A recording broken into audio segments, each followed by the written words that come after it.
New York City, especially Manhattan, is one of the busiest places on Earth. Every day, it feels like one long, non-stop traffic jam. According to 2025 data, more than 700,000 vehicles flood into downtown Manhattan daily. And as if that wasn't enough, one of the region's most critical transportation links, the aging rail tunnel connecting New Jersey to Manhattan, is teetering on the edge of failure. Many commuters are counting down the days until it finally gives out. This tunnel, part of a pair called the North River Tunnels, still carries traffic beneath the Hudson River, but it's frequently shut down due to accidents or technical issues, worsening already unbearable delays. Fortunately, relief may finally be on the way. On both sides of the Hudson, a colossal infrastructure project is underway. It's a $16 billion mega project, one of the most ambitious and necessary undertakings in modern U.S. history. If successful, it will save the Northeast's crumbling rail network from disaster and help transform daily life for hundreds of thousands of commuters. To understand the urgency, you need to look below the river. The current tunnels, known as the North River Tunnels, were completed in 1910, more than 110 years ago. Built during an era when tunnel boring technology was still in its infancy, these tunnels were dug mostly by hand using primitive shields. There was no automation, no modern safety standards. Workers toiled in high-pressure environments to prevent river water from flooding in, often suffering from decompression sickness in the process. No one could have imagined what Manhattan would become in the century to follow. Today, it's one of the most densely populated places in the world, with 1.7 million people living on just 23 square miles. It's also one of the biggest business hubs globally, attracting a tidal wave of daily commuters from other boroughs and neighboring states. It's home to Wall Street, Central Park, the Empire State Building, and Times Square. But the infrastructure that supports this vibrant metropolis hasn't kept pace. The North River Tunnels were never designed to handle 24 heavily loaded trains per hour during rush hour. The real breaking point came in 2012. Hurricane Sandy, the largest Atlantic hurricane ever recorded by diameter, slammed into the East Coast. With winds extending more than 1,100 miles, the storm shut down airports, forced evacuations, and flooded tunnels. For the first time in history, both North River tunnels were completely underwater. Salt water destroyed electrical systems, corroded wires, cracked concrete walls, and overwhelmed drainage infrastructure. Though repairs were made, the damage lingered, leading to frequent malfunctions and delays. Between 2014 and 2018, there were 85 days when delays stretched longer than 5 hours, costing commuters over 2,000 hours of lost time. That's the equivalent of a full day of severe delays every month. And it's not just about inconvenience. These tunnels connect key parts of the Northeast Corridor, a region that generates 20% of the U.S. economy. They transport over 200,000 passengers a day. If one tunnel were shut down for repairs, capacity could drop by over 60%, triggering gridlock across the region. A complete failure would be catastrophic, not just for New York, but for the entire East Coast. The solution? The Gateway Program, introduced in 2011, just 1 year before Sandy.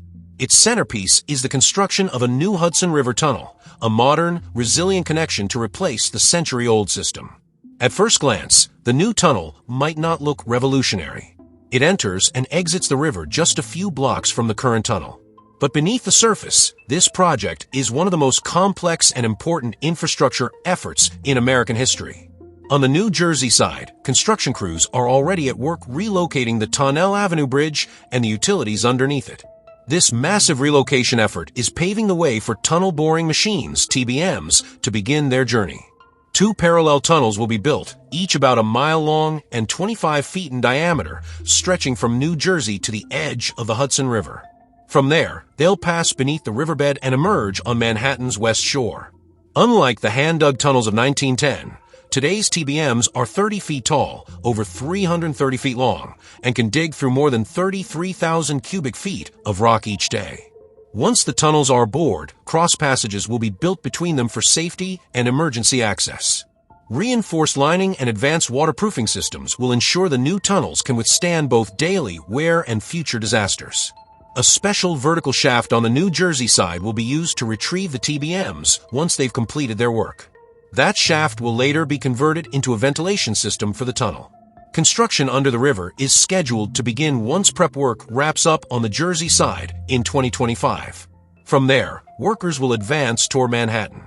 While the New Jersey section of the tunnel will stretch faster, building under Manhattan poses unique challenges. The 700-foot stretch of tunnel on this side must pass through a tight maze of underground cables, pipes, and structures, all without disturbing them. The route also cuts through old fill material, including buried debris, archaeological objects, and even remnants of the old West Side Highway. Because the space is so constrained, traditional TBMs won't work efficiently. Instead, contractors will use a tunnel shield, a protective frame that allows workers to dig while minimizing disruption. A vertical access shaft will also be built in Manhattan. Once the TBMs reach the island, this shaft will allow them to be removed and later serve as another ventilation facility. There's one more hurdle: the Hudson River's soft, silt bed. It's too unstable to support tunneling without intervention. So in May 2024, crews began injecting cement slurry into the riverbed, mixing it with the soil to create a stable platform for tunnel boring. This soil stabilization process will continue through 2027. Once completed, it will provide the foundation for safe and environmentally sound construction beneath the river. The Gateway program aims to complete the new tunnels by 2035. That includes both portals, the underwater section, and all safety systems. Once operational, traffic will shift from the old tunnels to the new route, freeing up the North River tunnels for a long overdue renovation. Each of the old tunnels will be closed for more than a year to undergo a complete transformation. Outdated ballasted tracks will be replaced with modern systems. Fire safety, electrical, and communication networks will be rebuilt from the ground up. Damaged concrete will be repaired and new drainage systems installed to guard against future floods. This reconstruction is expected to last 3 years and wrap up by 2038. Only then will New York and New Jersey have a fully modern four-tunnel connection across the Hudson. Once completed, the new tunnel system promises to be a game-changer. Commuters will experience fewer delays. Trains will run more frequently. Traffic congestion will ease as more people choose rail over driving. And that's a big deal. According to the 2023 Global Traffic Scorecard, New York City ranked as the most congested city in the world. In Manhattan, average speeds during morning rush hour dropped to just 11 miles per hour in early 2024. The average driver lost 101 hours sitting in traffic in 2023 alone. Shifting more commuters onto trains isn't just good for traffic, it's good for the economy. Congestion costs the city $9.1 billion annually in lost productivity. Meanwhile, the Gateway program is expected to inject $19.6 billion into the economy through construction jobs, new infrastructure, and long-term efficiency.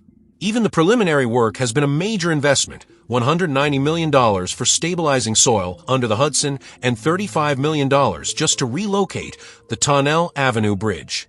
Beyond the numbers, there's something more important: peace of mind. The complete tunnel shutdown during Hurricane Sandy proved how vulnerable the system really is. The new tunnel is being built with resilience at its core, designed to survive whatever the next century might bring. More than 100 years ago, workers dug the original tunnels with grit and rudimentary tools, laying the groundwork for a transportation network that transformed the Northeast. Now a new generation is building the future, this time with advanced technology, precise engineering, and a renewed sense of urgency. Once complete, the new Hudson River tunnels won't just carry trains. They'll carry the entire region forward, faster, safer, and more reliably than ever before. The deserts of Nevada and Arizona have long defied expectations. In places where nothing but sand once stretched to the horizon, modern cities have risen from the dust. Las Vegas, the glittering jewel of Nevada, was born in the heart of the Mojave Desert. To the southeast, Phoenix emerged in the Sonoran Desert, growing into one of America's largest cities. Both of these urban centers now boast populations exceeding 1 million, and they're still expanding. It might seem like there's no more room for new projects in these arid landscapes, but that couldn't be further from the truth. Not long ago, a massive infrastructure development began taking shape in southern Nevada, right in the harsh Mojave terrain. Bulldozers, cranes, and explosives reshaped the earth. Hundreds of workers toiled under the blistering sun, all working toward a single goal: to build a new highway system that would stretch all the way to Phoenix, Arizona. Why? To better connect the two states, and more specifically, to tie their major cities together with an efficient, modern road system. But this isn't just a story about highways. It's about booming populations, expanding economies, and a critical piece of infrastructure that could change how people and goods move across the American Southwest. From 2010 to 2020, both Nevada and Arizona experienced major population booms. Nevada's population jumped nearly 15%, reaching 3.1 million. Arizona saw similar growth, rising by about 12% to 7.1 million. Along with the people came goods, and lots of them. Every year, roughly $144 billion worth of cargo passes through Nevada. Arizona handles even more, over $330 billion annually. These figures are expected to rise steeply over the coming decades. By 2050, Nevada's freight volume could increase by 55%. Arizona's might double by 2045. Two cities are driving much of this, Las Vegas and Phoenix. Acting as regional hubs, they serve as both final destinations and key layovers for people and products moving across the region. Some researchers even refer to Las Vegas, Phoenix, and Los Angeles as forming a growth triangle, a cluster of cities that are growing rapidly in both population and economic activity. Naturally, all this movement requires a solid transportation network. And in the U.S., that means highways, specifically the Interstate Highway System, a nationwide network launched during the presidency of Dwight D. Eisenhower. Built for both defense and transportation, this system spans over 46,000 miles and connects virtually every major city in the country.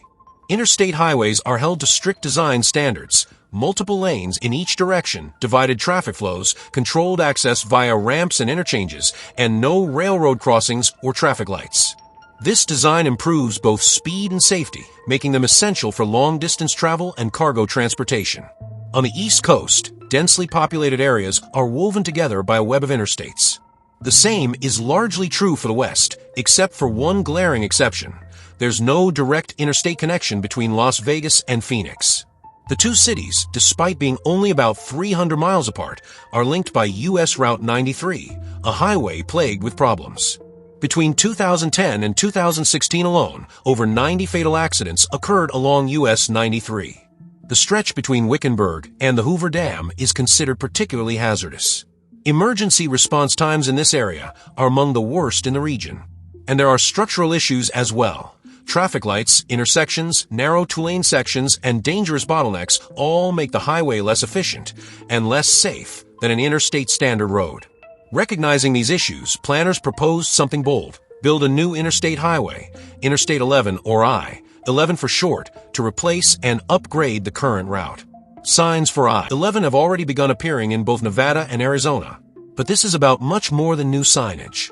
It's about constructing a safe, modern, four-lane highway with overpasses, interchanges, wide shoulders, and fully separated traffic. Importantly, I-11 isn't just about local traffic.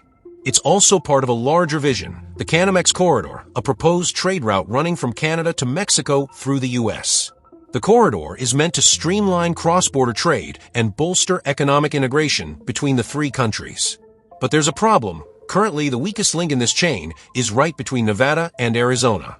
Rather than build I-11 entirely from scratch, an approach that would have been enormously expensive, engineers opted for a hybrid method: upgrade parts of the existing US 93 and build new segments where needed.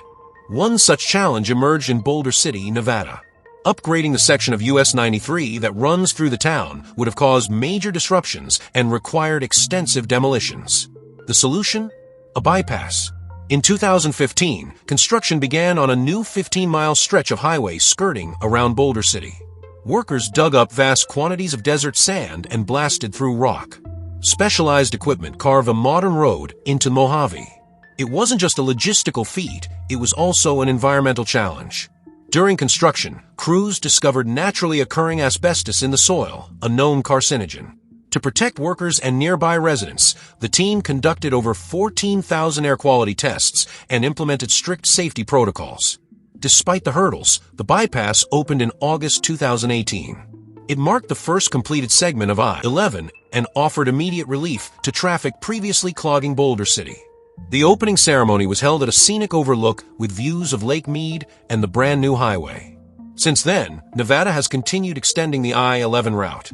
Starting in 2024, the Nevada Department of Transportation began rebranding other highways, like I-515 and parts of US 95, with I-11 signage. The goal is to eventually stretch the highway all the way to I-80 in northern Nevada, forming a continuous corridor through the state. Arizona, meanwhile, has also been working on its piece of the puzzle, though progress has been slower. Since 2000, Arizona has spent around $500 million to widen portions of US 93 to 4 lanes. Yet, many parts of a route between Phoenix and Las Vegas still don't meet interstate standards. Intersections remain, slowing traffic and compromising safety. The bigger challenge for Arizona is building I-11 all the way from Wickenburg, just northwest of Phoenix, down to Nogales, a key border town connecting the U.S. to Mexico. This southern portion of the project hasn't even broken ground yet, and environmental concerns are a major roadblock. During the environmental review process, 2 main routes were proposed, a western corridor and an eastern one. The western route avoids dense urban areas and passes through more undeveloped land. But that creates new problems. It runs close to Ironwood Forest National Monument, an area home to the world's densest ironwood tree population. It's also a habitat for desert bighorn sheep, tortoises, javelinas, and dozens of other species. Critics worry that building a highway through this area would fragment ecosystems, isolate wildlife populations, and increase roadkill incidents. The route could also impact nearby Saguaro National Park, famous for its towering cacti and delicate desert balance. And then there's water. In this arid region, groundwater is life. Opponents argue that road construction could contaminate underground aquifers that supply drinking water and irrigation to surrounding communities, including indigenous lands. The eastern route is more favorable to environmental groups. It focuses on upgrading existing highways, I-10 and I-19, with minimal new construction. The upside? Less ecological damage. The downside? These routes pass through developed neighborhoods, meaning homes and businesses may be torn down. And because there aren't many alternate roads, detours during construction could paralyze traffic. In some ways, this could defeat the entire purpose of building a faster route. For now, construction in Arizona is on hold. The environmental impact studies need to be redone, and public opposition remains strong. Yet the potential benefits of I-11 are enormous. A completed corridor could revolutionize trade between Mexico and the U.S., strengthen supply chains, and finally connect Phoenix and Las Vegas with a fast, safe highway. Even in Nevada, where construction has progressed further, there were environmental concerns. The Boulder Bypass, for example, passes through desert bighorn sheep territory. To reduce collisions, engineers constructed 6 dedicated wildlife crossings, 5 underpasses, and 1 overpass. And it worked. In 2014, wildlife experts fitted GPS collars on 25 sheep to monitor their behavior. The animals regularly used the crossings. Other species like coyotes, mule deer, foxes, and desert tortoises followed suit. Ironically, Arizona had pioneered this idea years earlier. Wildlife crossings built during the US 93 upgrades helped reduce animal deaths dramatically. Before the crossings, about a dozen bighorn sheep were killed each year. Afterward, that number fell, and has stayed at 0 since 2014. So as Arizona looks ahead, it doesn't need to start from scratch. It already has experience, both with wildlife and with highway construction. The question is, will that experience be enough to overcome the legal, environmental, and logistical challenges standing in the way? Only time will tell. But one thing is certain, as America grows, so must its infrastructure. And in the deserts of Nevada and Arizona, the future of transportation is being written in concrete and steel, 1 mile at a time.